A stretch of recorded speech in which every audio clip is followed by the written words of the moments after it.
Olá! No finalzinho do século XIX, o Brasil se tornou o destino de milhões de pessoas de todo o mundo. Mas hoje, a gente vai mergulhar em uma jornada específica que resume de forma muito intensa os sonhos, as dificuldades e a superação desse período todo. A saga da imigração japonesa. Bora entender essa história. É forte, né? Essa frase coloca a gente bem no coração da nossa história. Porque no fim do século XIX e início do XX, milhões de pessoas fizeram exatamente essa aposta. Deixaram tudo para trás, movidas por uma promessa que não só mudaria a vida delas, mas o destino de uma nação inteira. Então, para a gente entender como essa jornada toda começou, primeiro a gente precisa olhar o cenário da época. Foi uma espécie de tempestade perfeita, um encontro de crises e interesses que colocou o mundo todo para se mexer. Olha só, esses três momentos são a chave de tudo. O Brasil acaba com a escravidão e vira uma república. De repente, os barões do café precisavam, e muito, de gente para trabalhar. Do outro lado do mundo, o Japão com gente de mais e terra de menos. E aí, o palco estava pronto para uma das maiores migrações da história. A propaganda, claro, era linda. O Brasil era vendido como um paraíso de oportunidades. Só que, entre o sonho que vinha nos folhetos e a chegada aqui, tinha um oceano de dificuldades. Literalmente. E olha só esse contraste. É brutal. De um lado, a promessa. Vem para o Brasil, tem passagem paga, trabalho garantido e a chance de ficar rico. Do outro, a realidade. A viagem já era um pesadelo. Imagina semanas num navio lotado, sem higiene nenhuma. E ao chegar, o que encontravam? Contratos que ninguém entendia direito e um trabalho que, bem, muitas vezes não era tão diferente da escravidão que tinha acabado de ser abolida. E não parava por aí, não. Desembarcar no porto era só o começo de outro perengue. Pensa só, um calor absurdo, uma língua que ninguém falava e uma viagem para dentro do país, para fazendas de café isoladas de tudo. O choque devia ser gigantesco e aquele sonho da propaganda ficava cada vez mais distante. É nesse ponto que a nossa história afunila. A gente vai focar agora num grupo específico, cuja jornada foi muito emblemática, os imigrantes japoneses. E os desafios que eles enfrentaram foram únicos, para dizer o mínimo. 2 milhões? É gente pra caramba! Hoje, o Brasil tem a maior comunidade de descendentes de japoneses fora do Japão. Pensa no impacto duradouro que aquela decisão de cruzar o mundo teve. É algo que a gente vê e vive até hoje. E para a gente falar dessa comunidade tem um termo que é super importante conhecer, Nikkei. É assim que a gente chama os imigrantes japoneses e também os seus descendentes, as gerações que já nasceram aqui no Brasil.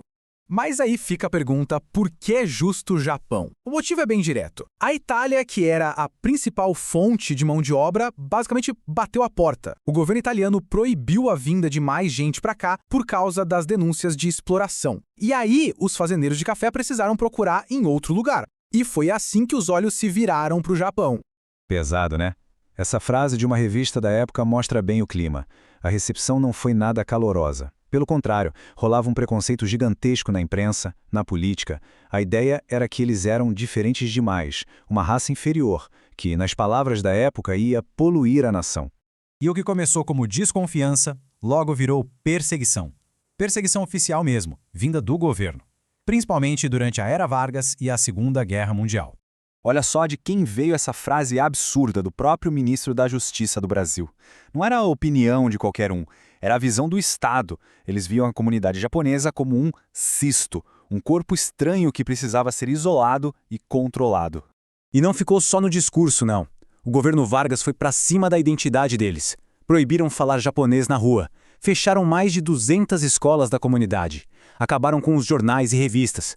O objetivo era claro: tentar apagar a cultura deles, forçar uma assimilação e quebrar a união que eles tinham. E aí veio a Segunda Guerra Mundial. Se já estava ruim, ficou muito pior. O Brasil declarou guerra ao Japão. De uma hora para outra, todo o Nikkei virou um inimigo, um espião em potencial. Milhares foram presos. Imagina só, famílias que moravam no litoral, tipo em Santos, receberam ordens para largar tudo e ir embora em 24 horas.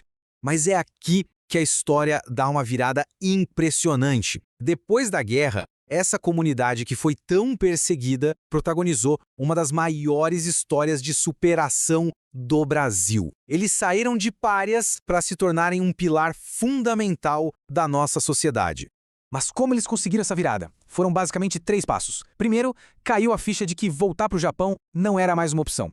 O lar deles era o Brasil, e ponto. Segundo, saíram das fazendas e foram para as cidades. Abriram pequenos negócios, sabe, tinturaria, armazém. E o terceiro, que talvez seja o mais transformador, eles apostaram tudo, mas tudo mesmo, na educação dos filhos. A educação virou a grande ferramenta para subir na vida.